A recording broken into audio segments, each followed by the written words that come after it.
ये है प्रवेश द्वार परिक्रमा का। ये परिक्रमा मतलब 0.1% किसी ने मुझे बताया है, यात्रियों ने जो परिक्रमा कर रहे हैं, जो मंदाता पर्वत के चारों तरफ होती है, वो मैं आज कर रही हूँ। आज निकली हूँ सुबह 7 बजे। ये है नर्मदा नदी और ये पूरा मंदाता पर्वत जिसकी हम परिक्रमा करके आएंगे और उधर झूला पुल से वो वापस अपने गंतव्य पर पहुंचेंगे, जो है ये ओमकारेश्वर ज्योतिर्लिंग। तो शुरू करते हैं अपनी परिक्रमा।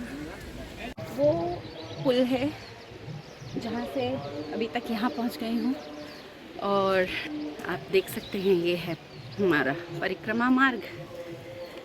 बस इस पर चलते जाना है। खास बात ये है आज कि आज नर्मदा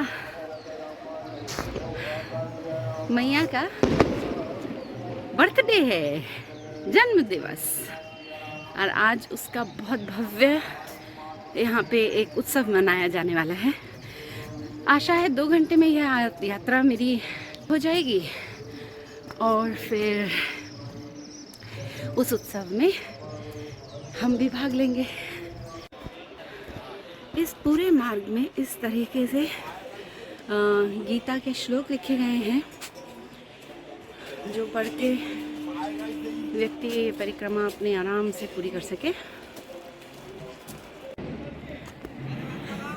इस प्रकार से पूरे राह में मील के पत्थर लगे हुए हैं जो बताते रहते हैं आपको आपने कितनी परिक्रमा अपनी कंप्लीट कर ली है।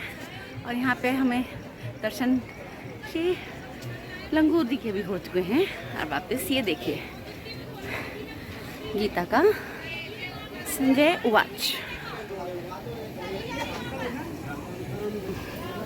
और चढ़ाई शुरू हो गई है।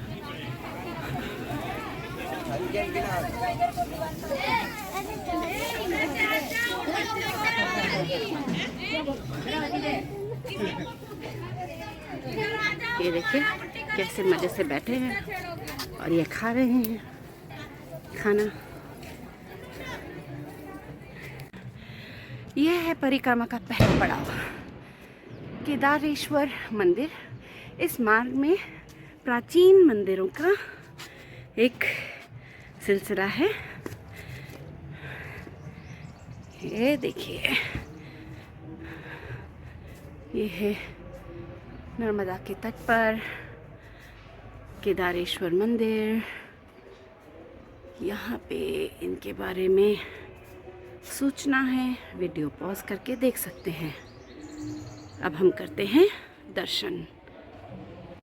रास्ते भर ऐसे मनमोहक दृश्य देखने को मिल रहे हैं। यहाँ पे देखिए जरा किस प्यार से दोनों मम्मी बेटा खेल रहे हैं। ये मम्मी को सता रहा है, ये देखो मम्मी को सता रहा है ये। इस तरीके से ये देखिए कितनी सुंदर हमारी ये रॉबिन है, रॉबिन। यस, लेकिन आपको दिखाई नहीं दे रही होगी। बहुत ही मनमोहक रास्ता है, बहुत ही सुंदर ना, मज़ा आ रहा है ना। मतलब अभी तक तो नर्मदा के तट पर चल रहे हैं, चलते चलते देखो नर्मदा का तट, इतना सुंदर दृश्य। चलते चलते इसको निहारते हुए, सुबह का टाइम है, जनवरी का महीना है, ठंडा है इसलिए जैकेट पहनी है, लेकिन चलने के कारण पसीना आ रहा है। तो यह है हमारा दूसरा पड़ाव, ऋण मुक्तेश्वर मंदिर।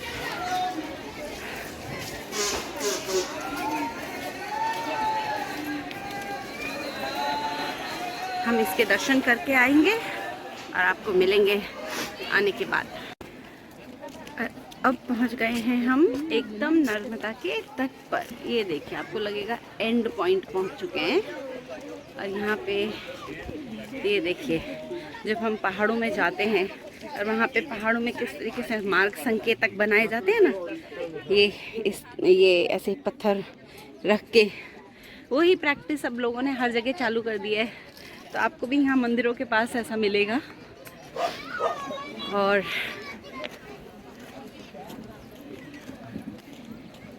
ये देखो, हेलो, और ये है नर्मदा का तट जिसके हम इतने करीब पहुंच चुके हैं। ये है दो नदियों का संगम, ये है नर्मदा और इधर से आई कावेरी, और संगम में स्नान करते हुए लोग, और फिर नर्मदा का बड़ा रूप। मैं किसी डेस्टिनेशन पे पहुंचकर ये वीडियो ले रही हूँ, क्योंकि जब रास्ते में चल रही हूँ तो एकदम एकांत अपने से अपने अंदर सब कुछ देखते हुए और अपने अंदर के वो सोचते हुए चल रही हूँ, क्योंकि ऐसी यात्राओं का जो आनंद है ना, वो एकांत में बहुत आता है। तो आज अपने आप से अपने आप का मिलन, ये मेरा ध्येय है। पहली ऐसी यात्रा कर रही हूँ, तो मुझे बहुत एक्साइटमेंट भी है। मैं बहुत खुश हूँ इससे, एकदम शांति से अपने आप से अपने थॉट्स के साथ चलने में। Very happy.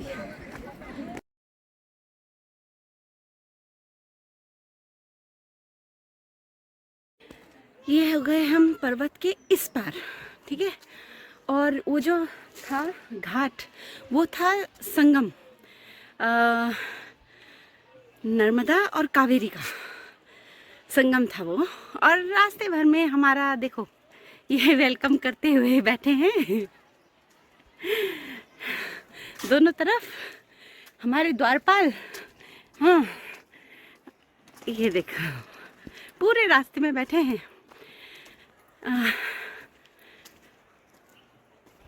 आपको चिड़िया की आवाज़ सुनाई दे रही है? बस यही है आनंद, यही आनंद है जब आप ऐसे ये यात्रा करते हैं ना। तो आपका म्यूज़िक जो है ना, वो ये होना चाहिए, चिड़िया की आवाज़, नदी की कलकलाहट और लहरों की थपथपाहट। हमें सुना नहीं है, लेकिन जो काम कंपोजर ये देते हैं, कोई और नहीं दे सकता।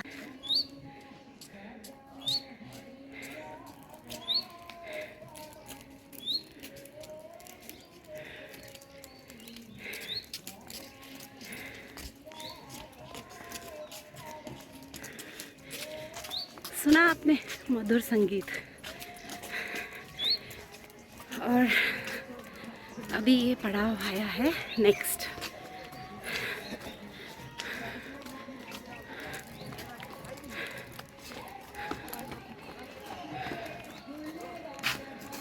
राधा कृष्ण मंदिर।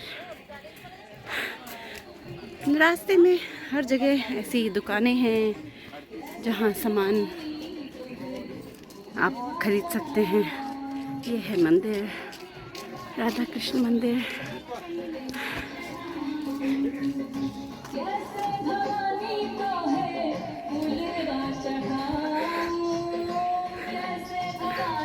भगवान शिव, राधा कृष्ण।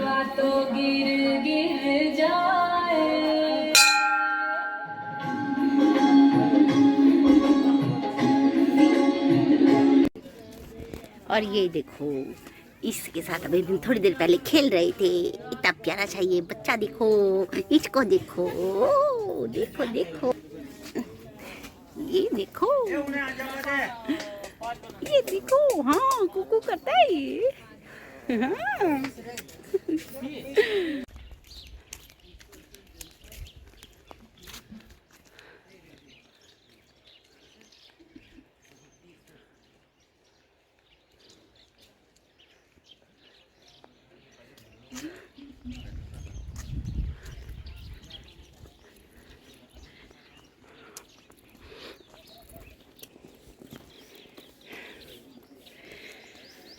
तो तो यह हो गई हमारी 3 किलोमीटर की यात्रा पूर्ण।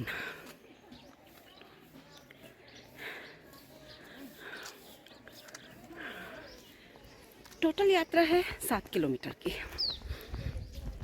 और मेरा तो बोलने का भी मन नहीं कर रहा है। आप सुन रहे हैं ना आवाज़, मैं वो ज़्यादा इंजॉय कर रही हूँ। एंड ये वीडियो ही पूरा एकदम रॉ है, एकदम इसमें कुछ नहीं है। साइंस मेकअप, पसीना है और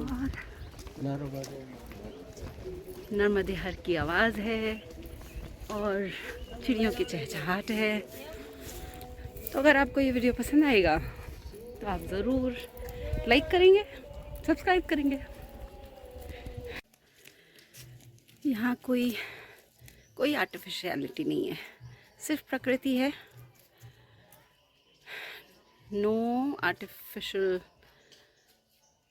मेकअप, फिल्टर, केवल प्रकृति और प्रकृति की आवाज़ें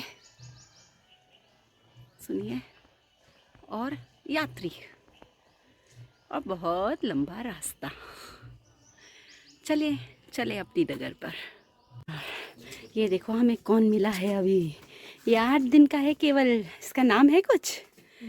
अरे नाम रख दो इसका, सफेद सफेद है ना तो बाबू भी सिर्फ 8 दिन का है। लंबी लंबी कौन इसकी क्यूट है ना। तो अभी जब रास्ते में मुझे एक जगह पे एक बाबा जी दिखे। कुछ लोग उन पे अपनी कुंडली दिखा रहे थे, काफ़ी मतलब बूढ़े दिख रहे थे वो। और वो कुंडली देख रहे थे ना तो साथ में वो कुछ नंबर भी बता रहे थे। नंबर किस आधार पे बता रहे थे उन्होंने, मैंने ज़्यादा रुक के ज़्यादा नहीं सुना, 2 लाइन सुनी होगी, पर वो 2 लाइन ही मुझे इतनी स्ट्राइक करी कि मैं आपके साथ शेयर कर रही हूँ। उन्होंने कहा उस व्यक्ति को जिनकी वो कुंडली देख रहे थे कि आप क्षण में ब्राह्मण और क्षण में शूद्र बन जाते हैं। कैसे? वो बोलते हैं आप जब आपको मतलब गुस्सा नाक पे बैठा है, आप गुस्सा करते हैं और शूद्रों के जैसा कर्म है वो, और जब आप अच्छे से रहते हैं, अपना कार्य अच्छे से करते हैं तो ब्राह्मण है। यह हमारी वर्ण व्यवस्था थी जिसको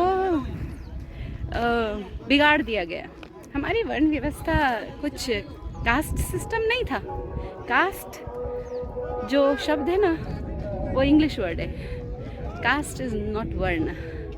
वर्ण इज अकॉर्डिंग टू योर कर्म। आप क्या कर्म कर रहे हैं, और वो इस पे भी बेस नहीं कि कोई सफाई करता है तो वो शूद्र है, कोई पाठ पढ़ता है, श्लोक पढ़ता है तो वो ब्राह्मण है। वो इस पे डिपेंड नहीं करता। वो डिपेंड करता है प्योरली आपके कर्म पर कि अगर आप सफाई वाले भी हैं और आप सबसे अच्छा व्यवहार रख रहे हैं तो आप ब्राह्मण हैं।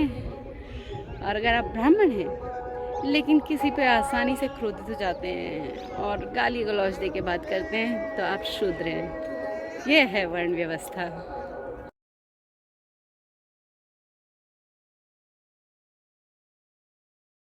हम अब पहुंच गए हैं अपने अगले पड़ाव पर। यह है माँ काली का मंदिर।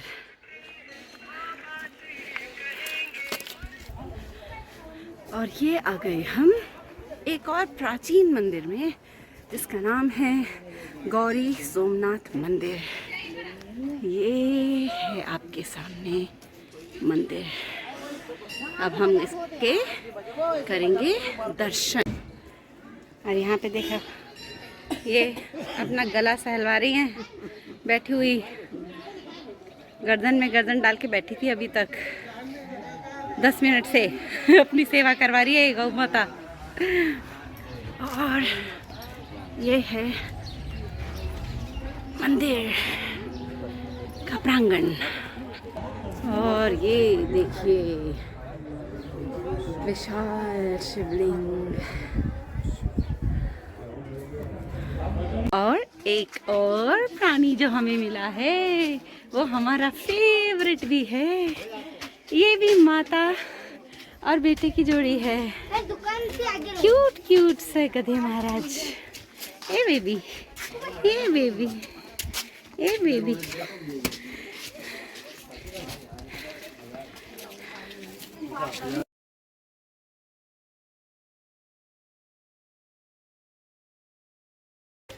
और आ गए अगले पड़ाव में जो है राजराजेश्वरी मंदिर। यहाँ पे देखिए माता के 9 रूपों की प्रतिमाएं बनी हैं।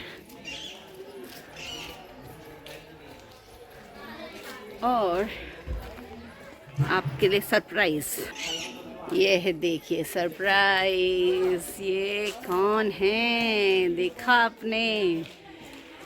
इतनी बड़ी प्रतिमा है ये शिव जी की नर्मदा के तट पर। बहुत ही भव्य प्रतिमा, बहुत ही सुंदर और कितनी बड़ी है।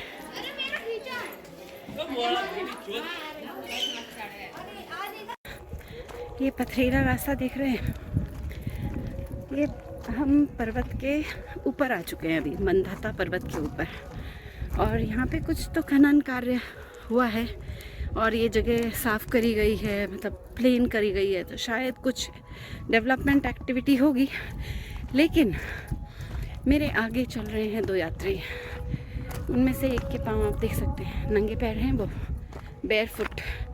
और ऐसे ही पीछे एक यात्री चल रहे हैं ऑरेंज कुर्ते में, ठीक है, वो भी बेयर फुट है और वो इंदौर से अपनी यात्रा कर रहे हैं। लेकिन कई यात्री जो हैं नर्मदा के तट पर नर्मदा की परिक्रमा करते हैं बेयर फुट, बिना फुटवेयर के, बिना चप्पल पहने। इतने पथरीले रास्ते से भी गुजरते हैं, कटीले रास्तों से भी गुजरते होंगे। बताइए कितना बड़ा पेनेंस है वो कर रहे हैं, अपनी अपनी मान्यताएं हैं। लेकिन उनके जो ये, हमारे लिए तो ये करेजियस एक्ट ही है, जो कि भैया जिसका हम तो सम्मान करते हैं।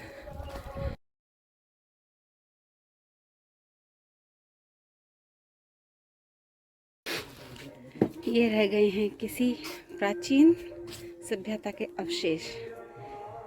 कभी किसी समय कितना भव्य है यहाँ पे एक द्वार रहा होगा, क्योंकि उधर एक मंदिर है और फिर ये नीचे रास्ता है। आज खंडर हुआ पड़ा है।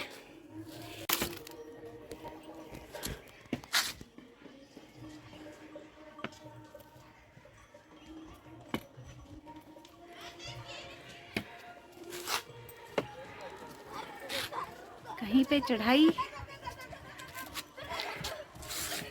कहीं पर खाई, कहीं पे उतार, और कहीं है देखिए ऊपर पर्वत की धार। यही तो जीवन है, ऊपर नीचे उतार चढ़ाव से भरा हुआ। दुख तकलीफें आती हैं, खुशहाली आती है, सुख समृद्धि आती है। हर पल जीवन में सब चीज़ों के साथ जीना चाहिए खुशी से। उस एक सुप्रीम पावर के ऊपर अपना भरोसा रखकर कि जो होगा वो अच्छा होगा। क्योंकि गीता का एक सार है ना, जब जब जो जो होता है तब तब सो सो होना है। और ये है इस नर्मदा परिक्रमा का नेक्स्ट पड़ाव, चांद सूरज द्वार। इस द्वार को देख के आप अंदाज़ा लगा सकते हैं कि किसी काल में यहाँ पे एक बहुत रिच प्राचीन सभ्यता थी। आगे चल के आपको दिखाएंगे सिद्धेश्वर मंदिर, जो कहा जाता है पांडवों ने निर्माण करवाया था। ये देखिए उस प्राचीन सभ्यता के कुछ बेहतरीन नमूने आज खंड खंड हुए पड़े हैं यहाँ पर। इनमें से कुछ में कितनी प्यारी कार्विंग है, देखिए। ये किसी पिलर का रहा होगा अंग, आज खंडित हुआ पड़ा है। कदम कदम पर यहाँ ऐसे ये अवशेष हैं जो आज मिट्टी में दबे पड़े हैं, वरना लोगों ने उनकी अपने दुकान के लिए बाउंड्री बना ली है। लेकिन ये पत्थर कभी प्राचीन सभ्यता के अवशेष हैं। और अब हम पहुंच गए हैं पर्वत के शिखर पर, वेद माता गायत्री मंदिर। यहाँ कल हम आए थे, जहाँ 4 दिनों का यज्ञ चल रहा है, 4 या 5 दिनों का यज्ञ चल रहा है, और कल हम इसमें सम्मिलित हुए थे। और यह है एक और प्राचीन धरोहर जिसके रक्षक यही हैं लंगूर बंदर। ये देखिए हमारी मंजिल का एक और पड़ाव, सिद्धेश्वर मंदिर।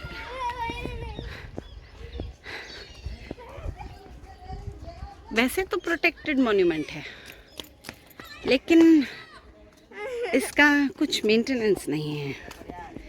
कुछ लाइट्स लगी हों, कुछ इसके जो अवशेष हैं उनको एक साथ संजोया जाए, वो कोई कार्य नहीं है। आप देख सकते हैं कितने अवशेष, देखिए कितने हैं, बिखरे पड़े हैं, पर फिर भी इसकी भव्यता देखिए, सुंदरता देखिए इसकी, कितना सुंदर है ये।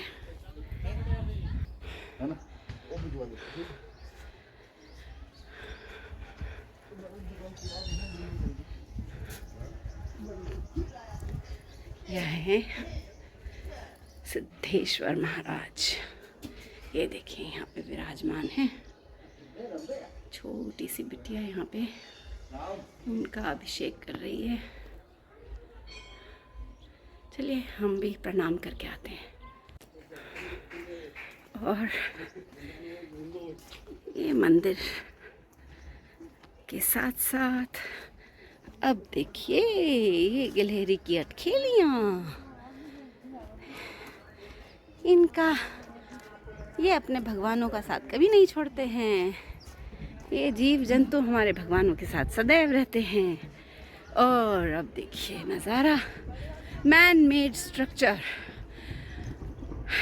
नर्मदा डैम। इतनी तेज़ अभी धूप है कि शायद आपको पूरी तरीके से नज़र ना आए, पर ये इसका दूर का व्यू है और ये इसका पास का व्यू। और ये इधर से नीचे से माई नर्मदा बह रही हैं अराउंड मंदिर। ये बहुत ही सुंदर प्राचीन काल का मंदिर, जिसे कहते हैं पांडवों ने निर्मित करवाया है, और वो पूरा निर्माण करा नहीं सके तो ये अधूरा छूट गया। तो आप देख सकते हैं इसके ऊपर गोपुरम वगैरह नहीं बनाए, ये अधूरा छूट गया ये। अब हम अपनी यात्रा जारी रखेंगे, सीढ़ियाँ उतर के नीचे की चढ़ाई, अभी नीचे का उतार बाकी रह गया है। होने आया है अब इस सुंदर प्राकृतिक यात्रा का अंत। सुख शांति से आ रहे हैं। अब हम सिर्फ 5 मिनट की दूरी पे हैं झूला पुल से, और जहाँ पे ओमकारेश्वर मंदिर है। और आज जहाँ पर आप सुन ही रहे हैं, शोर शराबा है, धूम उत्सव है, क्योंकि नर्मदा माता का जन्म दिवस है। और ये नर्मदा का तट वापस हम पहुँच गए हैं इस पर।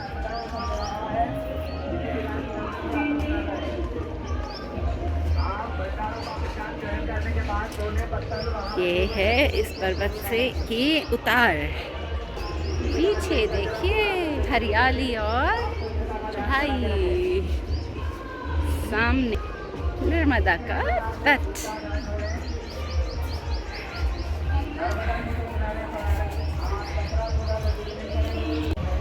सामने अब ये पुल है जो हमको मिलाएगा झूला पुल से, और ये है सामने झूला पुल जो आपको उस पार से, जहाँ ममलेश्वर महादेव हैं, लाता है इस पार जहाँ पे हैं ओमकारेश्वर।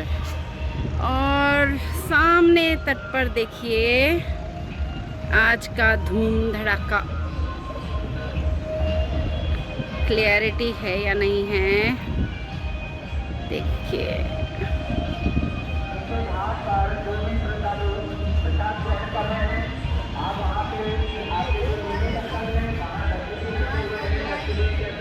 ये नदियाँ हमारा जीवन स्रोत रही हैं सदियों से, इनके कारण जीवन है, इनके जल के प्रवाह के कारण जीवन है, और हम इनके जल प्रवाह को डैम में बांध रहे हैं। चलिए, डेवलपमेंट के लिए ज़रूरी है, पर उसकी सावधानियां रखनी पड़ती हैं और रखनी चाहिए, लेकिन हमारा कर्तव्य है अपने पर्यावरण को दूषित ना करना, जिससे कि निर्मल जल हमारे हमेशा काम आता रहे। और सामने है ओमकारेश्वर मंदिर का पुल गेट। मुझे मेरी परिक्रमा यात्रा में लगे 2 घंटा 20 मिनट, जिसमें कि मैं रास्ते में आई हूँ, कहीं बैठी, थोड़ा सा ध्यान किया, कभी कहीं अगर नहीं रुकती तो कहते हैं 2 घंटे में आप ये परिक्रमा पूरी कर लेते हैं। मुझे लगता है मैं उससे थोड़ा और जल्दी पूरी कर लेती है परिक्रमा। सो आशा है आपको वीडियो अच्छा लगेगा विदाउट फिल्टर्स। ये है ओमकारेश्वर डैम। उधर की साइड वहाँ पे है कावेरी रिवर। ये कावेरी रिवर वो कावेरी नहीं है जो साउथ में बहती है, ये अलग है, ये कावेरी है। और ये है नर्मदा, दोनों का संगम यहाँ हो रहा है। और फिर ये जो पर्वत है ये है मंदाता पर्वत। इस पर्वत के उस तरफ कावेरी, इस तरफ नर्मदा, और आगे जाके ये टापू के जैसा है, आगे जाके उधर से ये कावेरी और नर्मदा फिर से मिलते हैं, तो इनका संगम होता है। और ये मंदाता पर्वत पे सिद्धेश्वर मंदिर जहाँ हम कल होके आए थे, ये है पूरा का पूरा पर्वत एक टापू के जैसा, तो खुद में इनको शिवलिंग मानते हैं। ओमकारेश्वर इन्हीं के नाम पे पड़ा है।